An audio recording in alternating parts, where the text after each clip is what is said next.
To me, television commercials were profound for 50 years. My big thing is, why are we continuing to put yesterday on a pedestal and tomorrow on a pedestal? People would rather spend money on potential metaverse and AI stuff and commercials instead of actually focusing on today. Today is how you're actually gonna build your brand. And today, perfect creative and media execution across the 10 platforms that are referred to as social media sites is disproportionately the opportunity. Social media is just a slang term for the current state of where the attention of consumers are. And we need to understand how to be good at it.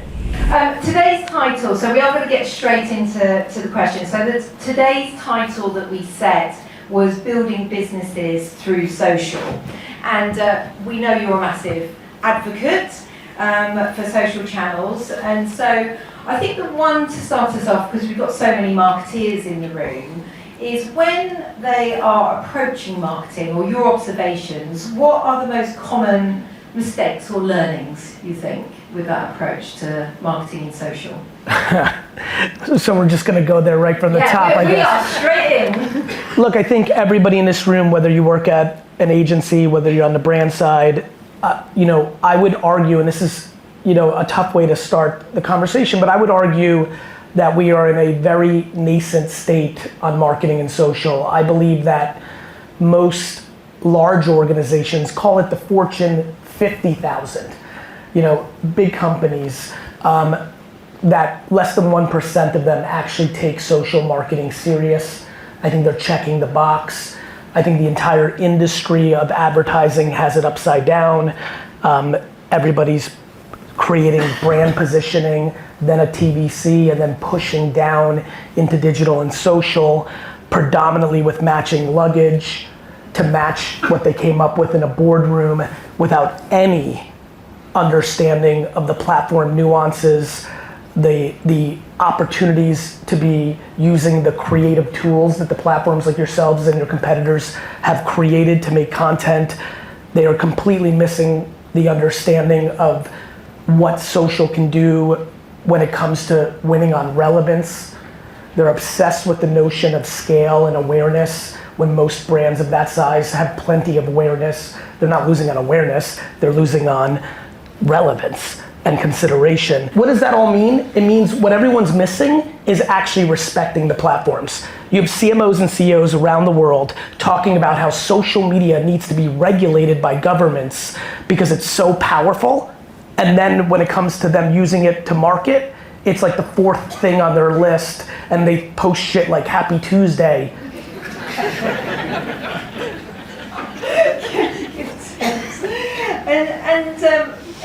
And with the mix also between paid for and organic, what examples have you got, or how do you see, or recommendations on getting them to work together and getting them to work well? And also just thinking about the rise of creators and the role that they're now playing. Well, creators are the complete opposite of what I just said. They don't even know any better than to use these things properly and then grow. Creators don't know about programmatic banner ads. Creators don't know about planning upfront television buys. Creators don't know about buying billboards. Creators don't know about modeling mixes and Millard Brown case studies. And so the rise of them is obvious because they know how to use these platforms. And by the way, I am not overtly in love with social media on the record. I'm in love with consumer attention. It just happens to be on social media right now. Obviously, I'm sure this is not news for anyone. Being who I am and what I do and living in the United States, I am bombarded over the last month of like, what do you think about if TikTok gets banned? What's gonna happen if TikTok gets banned? My answer to that is like, that's above my pay grade. I have no idea what China and Russia and America are doing with themselves. But if it gets banned, all that attention just goes somewhere else. And so like, to me, we're not out of business if TikTok, we're not out of business if every social media disappears. Attention goes somewhere. It was on the radio back in the day, then it went to television, now it's on the internet. The current state of the internet is social media. The metaverse may happen one day. If this company has it its way, then plenty of people will be living in, Horizon and Oculus. I think that's an inevitable outcome. I think the question really is timing. Is that 3 years from now? Is that 13 years from now? But this is all about attention. And what creators understand is the attention sits on these platforms, and to remind everybody, the attention is free. The attention is free, and it's more free than ever now because you and your competitors and the other platforms now reward quality creative to get more organic reach, because your job and your competitor's job is to keep people on your platform, so it's better to give people what they actually want versus the alternative. So it's becoming more important. Meanwhile, the ad products continue to be grossly underpriced, because unlike the rest of the ad world that creates artificial floors of cost, television, print, radio, websites, digital, most of you and your competitors' ad product is based on supply and demand. So for example, not because I love you so much at Meta, but because I love being right, I've been yelling for 7 weeks, 10 weeks, 14 weeks about Facebook Reels being grossly underpriced, because they are.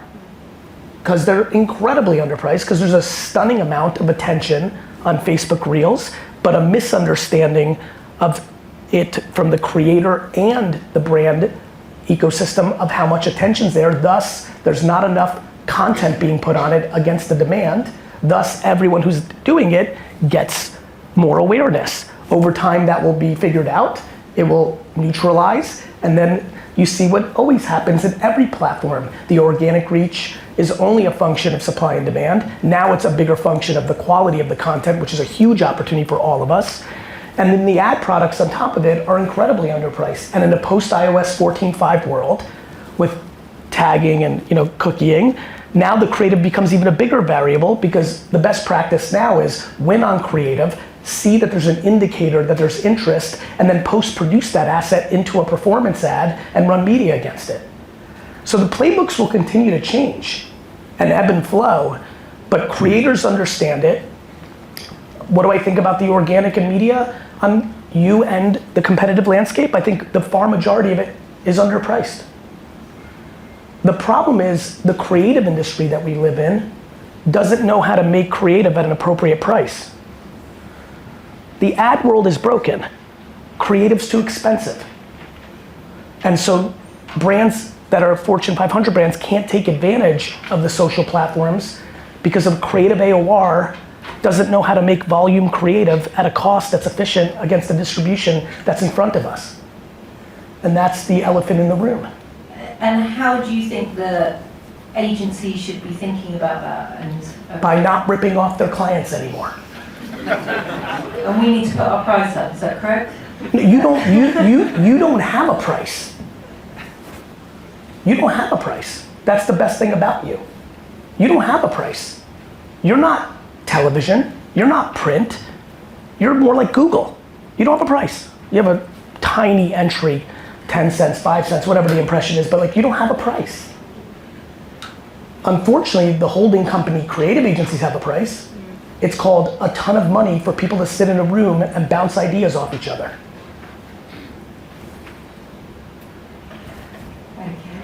Okay. I said I was only going to ask 2 questions. They were my 2.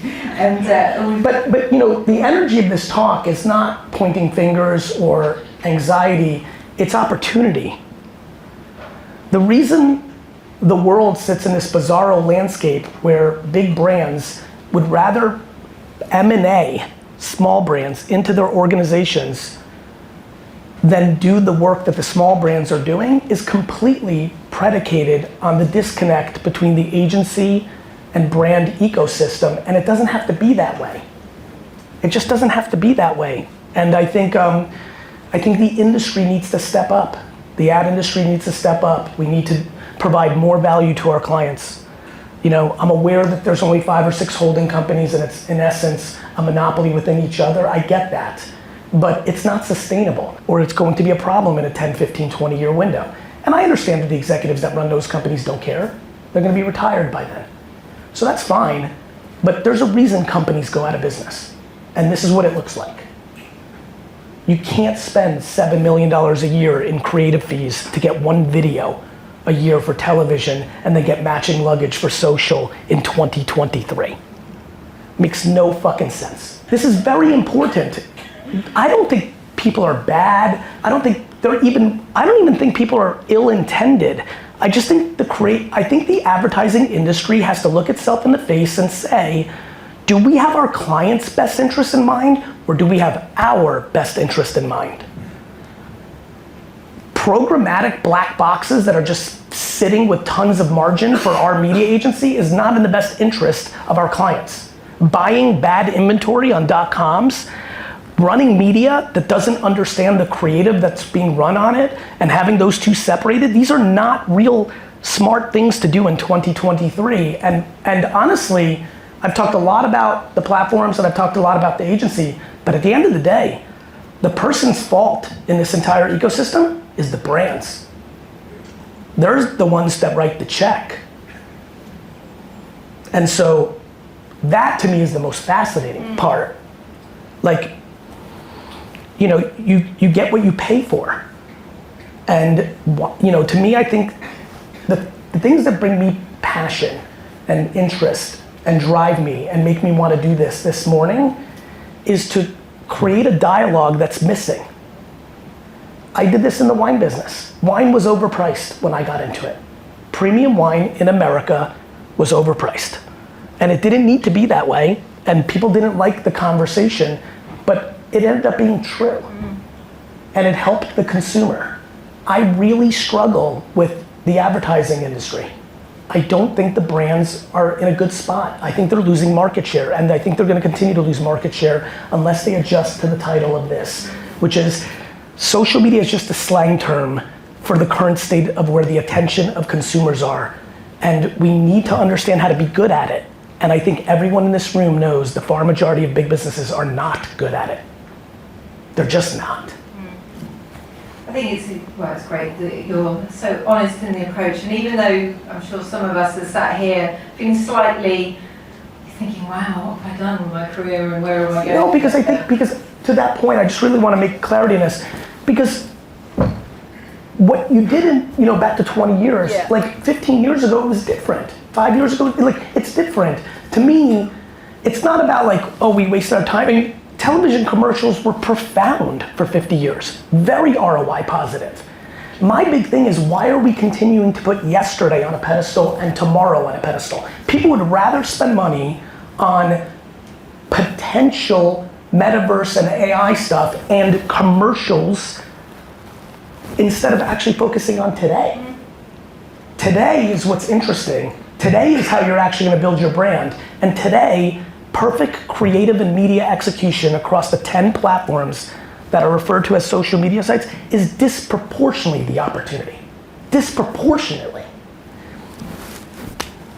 Well, we definitely won't disagree with that one at Meta. So, I would love to open it up. You know, we've got marketers and we've got agencies in the room, so it's really great to have some questions for Gary. Who wants to raise their hand? And we've got some mics that we will pass round. There we go. We've got a couple. We've got one here and one there, and one there. Okay. Great talk.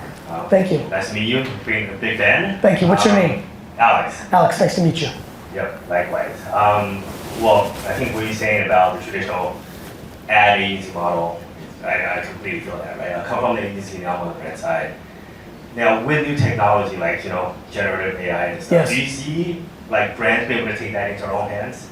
I do. I think the big elephant in the room that no one's talking about is copyright and trademark of where this, like, we're the most progressive, we like to think, at Vayner, and we are absolutely not prepared to use AI creative for clients because we don't know the source and we don't want the liability. So I think there's a lot to figure out of the amount of litigation that's about to happen against OpenAI is going to be pretty profound. The biggest companies in the world that have their IP sitting on the internet are not interested in somebody selling it to the people they're selling it to. We went through that with Google, and this is way more intense than what happened with Google. And so I think that, I definitely think there'll be a day for that, but but I think there's gonna be a half decade of clarity of what is allowed and not allowed that I think at the big brand levels. I think entrepreneurs are doing it now. Small businesses, direct-to-consumer brands that use your platforms properly, they're already using AI art right now for their ads. So I think, we're gonna have to navigate through this, but it's a big, exciting technology, which means it's also scary to a lot of people. And I'm excited about it. I'm genuinely think it's some of the most profound tech I've ever seen, and it's just starting, and it gets smarter, so it's gonna be big league stuff. But I think as far as advertising, I think for the biggest agencies and the biggest brands, there's gonna be some proper hesitation here until we get some legal clarity. Gotcha. Thank you. Great. I think we got one at the front. Sure. So you kind of stole the first question that I What's had. your name? My name is Cynthia. So nice to meet you. Nice to meet you. So you kind of stole the question that I had was which type of technology that excites you for the future of advertising. But my second question is more about your kind of long lost middle child Vayner3 and whether or not this is kind of your play for tomorrow or today, as you just mentioned.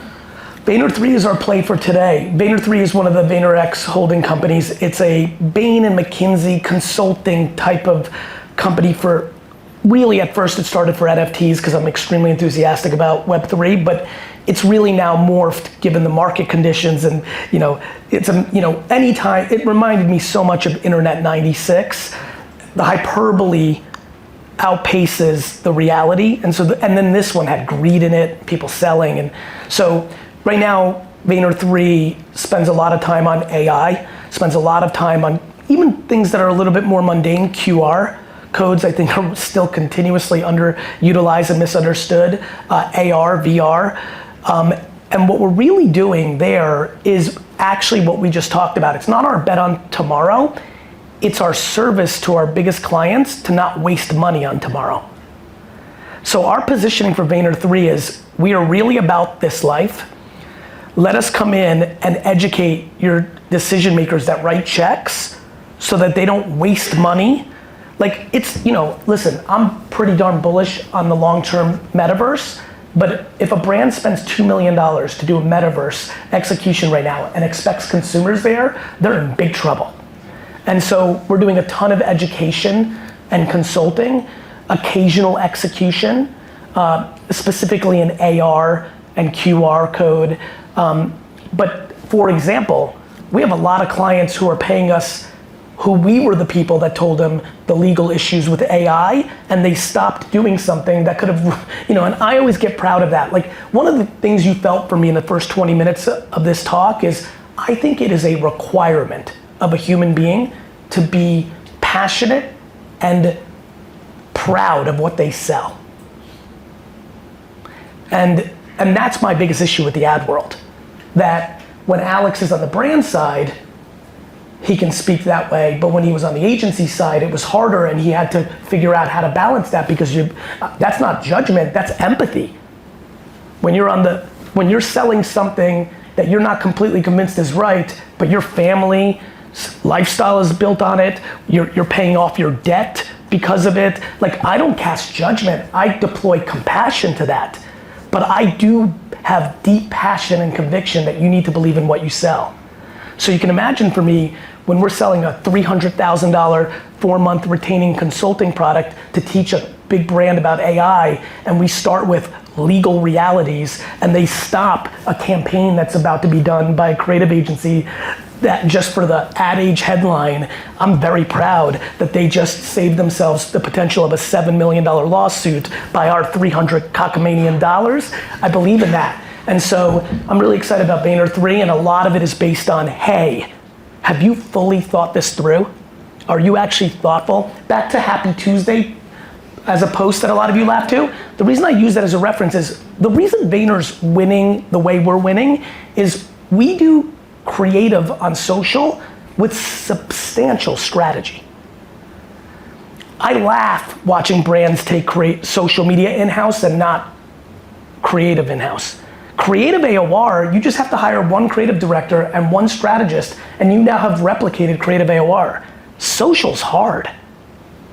These social in-house agencies are a great thesis, but in reality, it's one of the hardest things to do in the world right now. To understand the platforms and the culture of every one of these platforms, like, I'm sitting in New York spending 10 hours educating myself about Line in Japan, like on a monthly basis. I mean, this is complex shit. So Vayner3 is not our play for tomorrow, it's to mitigate the risk for our clients today. Next question. Juana, I think I saw your hand up. Oh, Hey, my friend. Hi Gary, good morning. My name is Fateh. I'm from founder of KitKat. You talked about the attention span moved up through the whole digital era, and now right now the attention is on social. We're building a brand which is KitKat. What it does is it provides in-app social consumer experiences, right, through an API plug and play. So with news feeds, any social components, right? So technically, as it says, consumer apps that is intrinsically social are winning these days, right? So I just want to understand your perspective on having centralized social media is already top notch. The attention is already laid out there, but now there are a lot of companies who are trying to bring in social. eToro, for example, bringing that social component. I follow you, you follow me as trading, right? So how do you think this whole digital evolution is happening, and do you think as the world moves forward, the attention span also dilutes to individual apps where in-app groups, in-app engagements could happen and change the world? I do think, to what you're referring to, that there's possibility of that as a collective taking a percentage of that attention, but none of the individual ones will be able to have the network effects to create the real consumer behavior that is associated with it. So to your point, an API that creates news feeds within every app in the world, depending on the nature of the app, will have different levels of success. Uber having a news feed, how much people will use that or not, I don't know. A sports app having a news feed makes a lot of sense because you have an affinity around a hobby, and you could see that no different. When I hear your pitch in my brain, I'm like, oh, that's cool, because I think the opportunity there is to actually go after message boards. I mean, message boards continue to be real around affinities. It's why Reddit became so substantial. So we are tribal.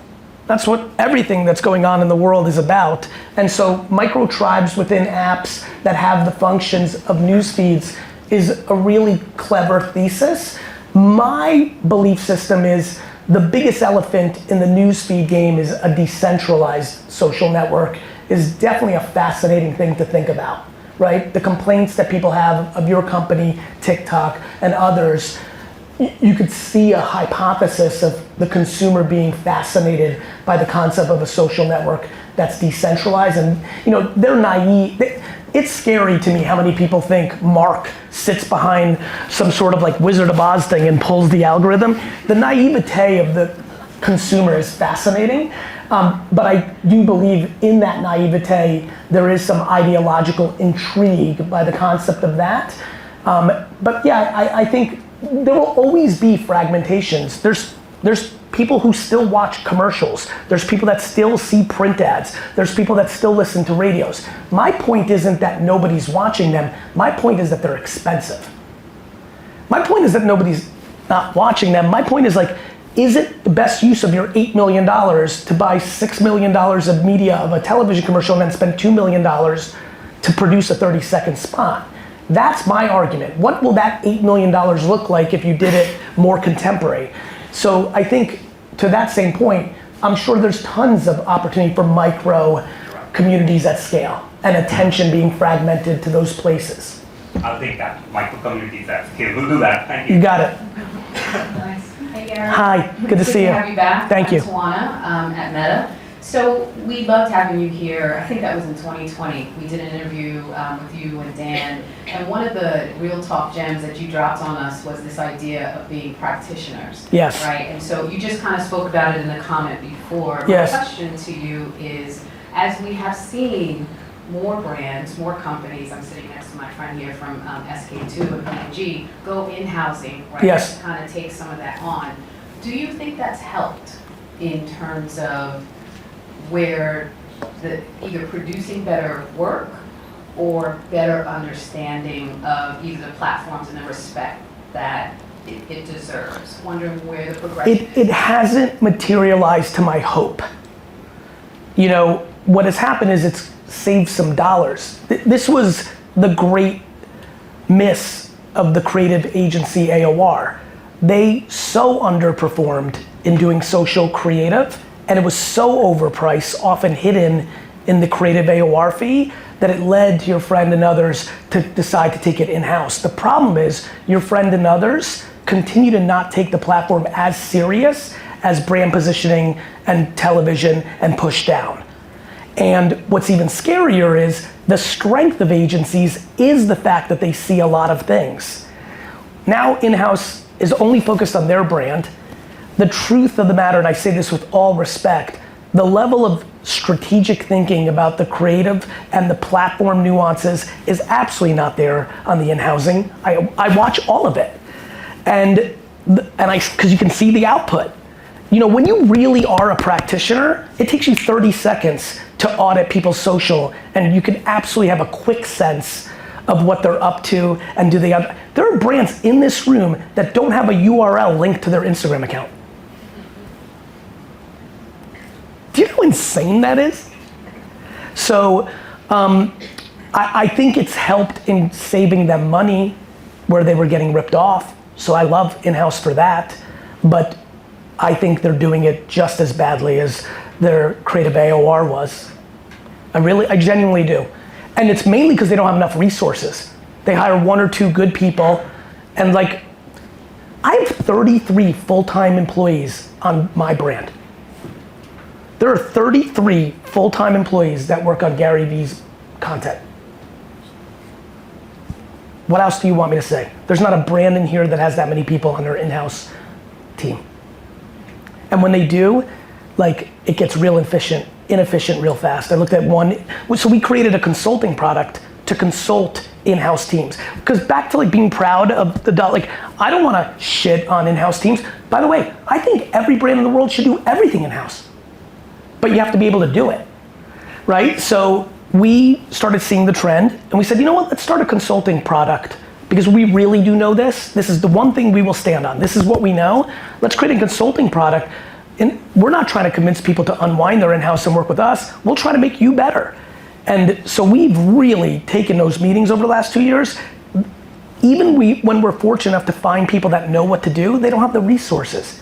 And the politics are absurd, right? You know, like when you're the head of social media inside an iconic brand like his, the lead creative decision maker is looking at you as like some third tier, like, you know, like not, you know, people are, you know, but that's the truth. Like, they're not thinking that, and I think that's where brand is being built. Brand is being built in social. But nobody wants to open up Pandora's box because we all want to go to the south of France in 8 weeks and look at each other and make pretend we're fucking good at something. I mean, do you know that these creative, like chief creative officers think they're famous? Do you know about this, everyone? This is like the wildest thing I've ever seen in my life. Chief creative officers of creative agencies and advertising think they're famous. There's not a single normal human being on earth that has ever heard of one chief creative officer in advertising. I think we had a couple sat there together. Sure. No, it's a couple, by the way, sorry. Amazing. Good spot. My name is Hitesh. So I'm from Mala. We are the fastest growing music sharing, producing platform in the world. Wow. And my question is more so on what she was kind of hinting on. Yep. It's kind of like quality content comes basically as a product. What does that product ideation look like for you? Just like, not the point of like, okay, is it scheduled, or is it like programmatic, or kind of like how does this disperse from, hey, we've got an idea? I want to make sure I understand the question. One more time, I want to really grasp it. Sure. So in terms of quality content. Quality content, got it. How does your ideation process Got it, I got it. So here's how I see the world. A brand has a brand positioning. We have to respect that. Work has been done. You have to have some sort of point of view, respect. Next, and most importantly, and the biggest issue I have with advertising, the next thing in our framework is what's the business objective? I mean, I've said plenty very direct things here. I'm gonna say another one. most agencies don't actually care about trying to make, especially on the creative side. They want to do the creative idea they have. They don't care about driving the business. So the framework for me doing social brand building and building businesses is, what's the brand stand for? What's the business objective? The next thing we do is we create 40 to 50 consumer segmentations, not 3, right? 40 to 50 consumer segmentations. 18 to 22-year-old males living in Bangladesh that are into esports. 21 to 27-year-old females in Tokyo making $200,000 a year. 40 to 45-year-old moms in Malaysia who have an affinity towards high fashion. Real specific consumer cohorts with real teeth, okay? Next on that is called PAC, platforms and culture. Like, do you actually understand what the platforms are doing? Next, which platforms are you creating for? You've now gone the whole way down. Now we're gonna pick Instagram and Facebook and Twitter. And for me, every brand that's in this room should be on all of them. But this is back to allocation, where their dollars go. So they can't, but they should, but they'd rather spend $8 million on a TV spot. So you lay out the platforms. Then you go to work. So now you created a framework. Now your creative and strategy team are ready to work. Now you start posting against the framework, right? You know what consumer you're going after. You know what you're trying to achieve in business. You know how the platforms work. So you know Facebook Reels is underpriced right now. You know that green screen headline creative is over-indexing on TikTok. You know. So you start making. Now the work really begins after you make.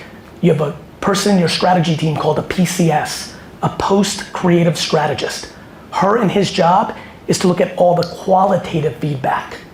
You have your analytics and media team look at the quant feedback, and you start making your machine smart, like a half-pregnant AI. The team gets smart through the work. You start looking at the proxies. When you've got a retail brand that sells in retail stores, you're running the media against holdout clusters to prove that you're actually driving incremental growth. If you have a DTC brand or an app, it's a piece of cake. You're just looking at the black and white data. When the creative goes viral or over-indexes its norm, it becomes the brief for more efficient and effective work. So now the virality, based on the consumer sentiment and intent and truth, becomes a proxy to your brief, not a strategist sitting in an office, going on Reddit for 4 hours, writing a brief. Then you do that forever and ever and ever. Your cohorts are an accordion. As you start getting affirmation that something's not working, you actually eliminate Malaysian moms 40, 45, because you aren't finding affinity. Your creative team hasn't hit the mark.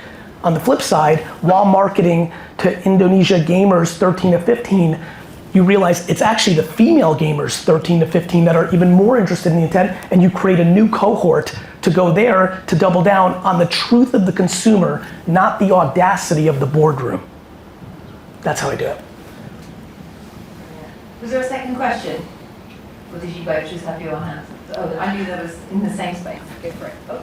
As I went on that little rant just for the room, think about how fundamentally different that is than 99% of the execution of social media marketing in our industry. That's how big the opportunity is. Hi, Gary. Hi. My name is Steffi Singh. I'm a big fan. Thank you. I am just asking questions a little bit left field of Please. the conversation. Please. I changed career 4.5 years ago from a secondary school teacher, and I went on a very long journey actually with Meta, and I'm now currently with Microsoft. 2 weeks ago I was speaking at Stanford about that journey and about the education system and that intersection with technology. And I guess my fear for the future is that we really don't understand the opportunities with technology and innovation and how to educate the masses. Yes. So I'd just like your thoughts on that.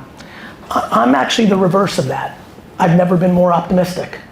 For the first time ever, smart parents aren't forcing their kids to go to Stanford.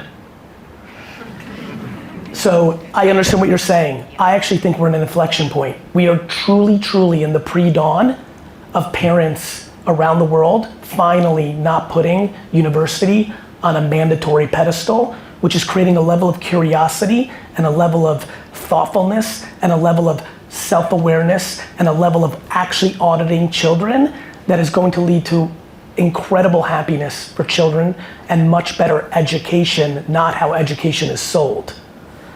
We also are demonizing AI at education levels at scale so hard and so fast that there's going to be an overcorrection and understanding that what AI is actually doing is forcing our children to critically think and input instead of memorize and figure out the system.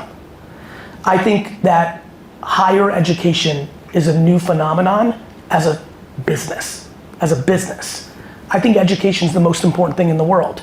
I think the greatest thing that Meta ever did was accelerate and be one of the companies at the forefront of the world talking to each other, which has led to profound education. I'm aware that currently we are focused on all the bad things that humans are about, and we're blaming the platforms for human behavior. That's a different thing. On the flip side, we have never lived in a world of better education. When you start a sentence with big fan, you and I would have never known each other 50 years ago. We have connected humans. There's so much beauty to this. You know how many people are married happily forever because of these technologies? You know how many people here are more educated than they could have ever been because of these technologies? I've never been more bullish on education because I think we're about to tear down over the next 50 years the way education has been packaged, weaponized, sold, and have extracted an enormous amount of happiness out of society. Hi Gary. Hi. Varuna. I'm going back to your previous conversation Please. on brands and share. Sure. So a key thing that brands are after is reach. Yes. And that's something, I mean, I believe in it the most. that's where we start, right? Yeah. I believe in it the most. Share is everything. And my question is pretty basic. When we're looking at reach and cost per reach, we're getting that very efficiently on a TV platform. No, you're not. But we're getting at least what we think we're getting because there's a third-party verified solution to it. That's right. Yeah. It means that you've believed in the proxy. Yeah. You've bought Not into easy. you've bought into the GRP. You're not getting efficient reach in television. You're too smart for that. You're getting potential reach. You're not getting actualized reach How do we counter that? by using your common sense. That's very hard in the bigger. No shit. But you know, we're having true dialogue here. How do we counter it? The smart people in our industry, which is rampant, start to actually think for themselves and not be robotic about something they know is not true. Do you know how many people can explain a GRP in this industry? You're not getting reach. It's not being consumed. It's a tree falling in the forest right now. You're not getting reach. You're getting potential reach. The problem is there's too much margin in it for the people selling you that reach. But we need a report to tell us that. I know. That's why you're losing market share. Because you believe a report versus the truth. But that's not because we're stupid. It's because it goes back to the thing I said about Alex. It's because it's the currency that drives your business. People's bonuses are attached to those reports. You know, we have eliminated humanity from corporations. I believe there is a nirvana called companies will just hire smart people and trust them to do the thing that they want them to do. That does not exist today. We are not getting, I refute to the last breath I have that we're getting reach on television in 2023. We are getting reported reach, we are getting potential reach, and deep down I think everyone knows it. And by the way, digital's no better. Like programmatic banner ads, and by the way, news feeds too. Like, you know, I don't look, when I get 47 million views, I'm like, I got 14 probably. But the difference is every time I hold out cluster and suffocate, I still do direct mail and television and outdoor for my family liquor store business and many other things. Every time I hold every activity to accountable business results, traditional media shits the bed and social media done right dominates. Right, that's the part that people haven't figured out of this conversation. There's so many people And your accountable business results are what? Sales. It's just sales, yeah. Because I do media and creative together. I didn't trick you into separating it. Really fun to be in the agency world when you've got media and creative separated and they each blame each other within a holding company. oh, that was funny, right? This industry needs a reality moment. You know, very honestly, I'll probably be out of it sooner than later. Like, I really don't give a shit. I just want to be historically correct. I could care less if any of you become clients or we grow. I really just don't care. I just want to be right because it feels better. You know, we're not getting it in programmatic.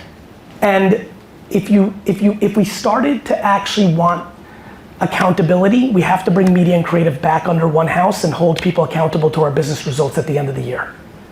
The separation of media and creative destroyed this industry. It made nobody accountable to nothing.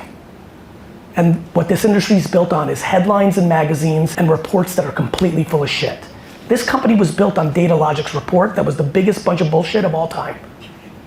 But it allowed companies to start buying Facebook because that report was like, okay, we'll trust this. Everything was fucking ROAS at its ass, and it wasn't true. But the industry accepted it, and so it became the industry's Nielsen ratings for social. And that's fine, because at least this was a better use of dollars, but we're just not doing the right things, you know? No, television is not efficient reach. It's a waste of fucking money. Thank you. You're welcome. We got one more question. Oh, I can see Angela wanting one, but we've got one mic here. I'm conscious of time, go for it. Hi Gary, my name's Eric. Eric. I work on our messaging platforms here at Meta. A really straightforward question, how do you think about attention and messaging, and how should brands think about it? It's a really interesting one. It was funny when you were talking about, and he's got 15 on Instagram, and I almost jumped in and said, and I crush on WhatsApp. I think about messaging a lot, but I think you know this since it's what you do. There's so much trepidation for brands to get in there because it's a private place, right? AI is going to be interesting. Like, you know, when I tell you I'm desperate to get in there, man, if I could market in WhatsApp, I would do it every hour on the day because the attention is insane, right? The text, I don't know if you know the startup community, which is a text platform. You know, I have 200,000-300,000 people that, you know, have given me their cell phone number that I text on community. I get like 94% conversion rates on certain things when I do the creative right. I'm OG for you youngsters in here. I used to do email marketing in 1996. How many people here actually have been close to email marketing in their careers? Just raise your hands. Nice, get ready. 1997, 100,000 people on my dad's wine newsletter that I amassed because I crushed, 92% open rates. That's impossible now. That's what can happen in text when we find a way to get in there. But I'm too empathetic that consumers, in 1996, the reason I had those open rates were people were just like so happy about everything, right? Like email hadn't been ruined yet, right? You know, now consumers are cynical, private. I mean, I don't have to say, you know, we've been through it in this company, I've been through it in this industry, we've all been through it. So people are hesitant to let us in there. You know, I've been thinking a lot about this. I think WhatsApp should take a page out of Twitter desktop pre-mobile ad product, which was, if you remember Twitter's ad product in like 2008 or 9, I know there's some youngsters in here, but let me give you some history lesson. It was mainly a lot of desktop consumption, and on the right side, they had 10 trending topics, and then above that, they added an ad product called Sponsored Trend or Tweet, right? And so you could buy that spot, and it was a monster. I was back to when everyone's like, what is social media? I'm like, I was buying that inventory, and it was expensive, but the attention was so absurd.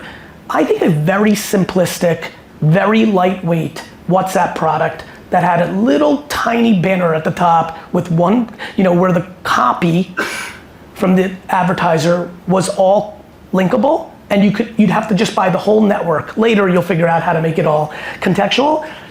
I think could be interesting, similar to the TikTok ad when you open the app and it takes over the whole thing.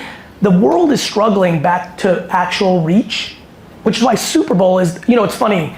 Meanwhile, in complete opposite, the Super Bowl ad's the best ad in advertising. Every single company in America should clamor to spend $7 million for 30 seconds in Super Bowl because you have 100 million human beings actually watching with intent for 30 seconds. And even the best day on Meta and the best day on Instagram and Facebook and Snap and TikTok and all of them combined, I could never get 100 million people consuming 30 full seconds for less than $7 million. And I'm as good at buying modern comms planning and spending media across the board as they come and our organization is, and you could never do it. So that's the best ad. I think WhatsApp, putting that at the top at scale globally, becomes one of the most interesting ad products in the world. If you think of global brands, you think about like the World Cup, gets incredible amount of time. Like if I woke up tomorrow and Peter Chun or somebody from my team was like, did you see what WhatsApp did? And I clicked the TechCrunch article and there's a new ad that's a tiny thin banner at the top of your messaging on WhatsApp and it's on everybody's WhatsApp around the globe. I am calling Procter, Nike, Coca-Cola, Pepsi, like in 2 seconds saying we need to understand this now. Because in that first little window of the first 6 months to 12 months, first 3 months to 6 months, everyone's gonna pay attention to it. And then it becomes a creative variable game. If you're a brand that knows how to write the copy that's compelling for someone to click, it will work. If you're not, you'll waste the money. Super Bowl is the best ad buy, but all the creative, 80% of it is a showcase for the ad agency, not an objective to drive the business, and thus it becomes a waste of money because they spent $3 million on an actor, they spent $2 million on some fancy director, they paid some production company to make it, the creative agency got incremental fee to sit in a room and pontificate, and so I'm really struggling with creative agencies, as you can tell. Because, and by the way, let me tell you on the record, I have a curveball for you. Do you know why I'm struggling with creative agencies? Because I interview so many senior creatives and they're so damn unhappy, it breaks my heart. This is not making fun of, this is deep compassion and empathy to what's happening. The most creative people in our industry are getting their souls sucked dry by sitting around for 9 months debating with each other to put out a piece of vanilla video on a television set that nobody on earth is watching. That's a shitty existence if you're creative. So that's what I think about. Final question. Go for it. Oh, who's got the mic? Sorry, it's me. Hi. Hi. Gary. Gavin from Hennessy. Pleasure, Gavin. I'm a big fan. Thank you, sir. Probably also a little bit critical. Yes. I think you're equal parts genius and something else, if I... Which is something else, if you may. The question might lead to... Yes, sir. So, do you in that case then refute the independent eye tracking research that shows attention levels not only of TV, of traditional channels like out of home, but all the independent, each individual ad format that's in platforms like Meta and YouTube and TikTok and all of the others. And so you don't believe any of that independent study, I'm guessing. And the second part is you also don't believe any of the peer-reviewed evidence-based studies that have been done around econometric modeling that show the value of all of, so that's the bit that I disagree with. No, I respect that. The other stuff I think is genius. No, I respect that. Here's my thought on that. I don't think anything is absolute. I really don't. I think that this industry has accepted the counterpoint as absolute. That's one. Number two, I think eye tracking is very fragmented. There's some platforms that have really strong technology. There's other platforms that have kind of middle of the road technology that then also rely on a little bit on surveying and justifies it a little bit different. My biggest argument, Gavin, is like, I think there's a lot of ways to make a lot of things successful. You know, I grew up in the alcohol business, so I'm always a little more interested in the sector you're in, and I'm always watching. There's a lot that can be done. I absolutely believe that there is sales that come out of traditional executions. My big passion point is, but at what cost compared to the alternative? So I've seen plenty of reports that have matched the actual business results, and I feel calm and excited about that every day of the week. My problem is, whether it's Nielsen or whether it's eye tracking or whether it's data logic, which is how the New World Order got its start, there's just an extraordinary amount of reporting and justification that doesn't match the 3-year window of the business results. And of course there's other variables. Let's call a spade a spade. A lot of the companies that think they're marketers and branding are actually sales organizations. Your brands in the US are heavily predicated by what the distributors in the local market are doing. So it's not just marketing that could affect business. So to your point, I speak with enormous conviction and passion and deep belief. And there is no question at times subconsciously I can probably go even too extreme. It's because the entire market has gone too extreme in the other direction, which is completely in the face of like real vulnerabilities that we need to talk about. So it's not that I refute, but I will say I really struggle with reporting overall. There's just a lot of fake proxies. And what's even scarier to me is how few people can speak to it when you're trying to have a conversation of understanding why they spend all their money on it. So back to eye tracking, the thing that got me into a decent position was I knew nothing. So I was scared to sound like an idiot, so I went and studied everything. And so like, to me, I'm always still meeting with every tracking and every traditional metric, and I think my biggest struggle is there's a lot of vulnerabilities in them. We have to use them as proxies, all of them, at the end of the day. But I think it's just a ways of working that the industry really needs to challenge itself. So, you know, I think it's a really thoughtful question. I really genuinely don't like absolutes. I think the world is absolutely gray, not black and white. I just think we have to take a step back as an industry and realize we've accepted all this stuff that has unequivocal data that says it's vulnerable. So I think that's where the energy's coming from. Great. Thank you. Thank you, sir. Great last question. Well, I know there was lots of hands still bobbing up, but I'm afraid we are at time. Gary, I just want to say a huge thank you. Thank you. I think not only obviously passion comes across, and you know, some of the points you were making quite bold and direct, which I think sometimes we all need to be reminded of. But the bit that I also really like is you're incredibly compassionate as well. So you have a lot of acknowledgement for human. Can I say something that I think will capture this all? A gentleman came up to me 4 or 5 years ago at Cannes and started to berate me in the middle of the, like, you don't care about this industry, my father grew up in it, you don't care about the work. That just really, really aggressive. And when he was done, I looked at him and said, mate, because he had an Australian accent, I said, I'm the only one fighting for this industry. And what I was trying to get across to him, and then we got into a really nice conversation actually, was we're vulnerable. This is not fun for me to sit up here and I don't enjoy this the way I think people think. I love this industry. I'm of this industry. I've met so many wonderful people that we compete with, that we work with, that I really think we need this combo. And we just don't have it going on at all. We really don't. And I will say this to the Meta employees.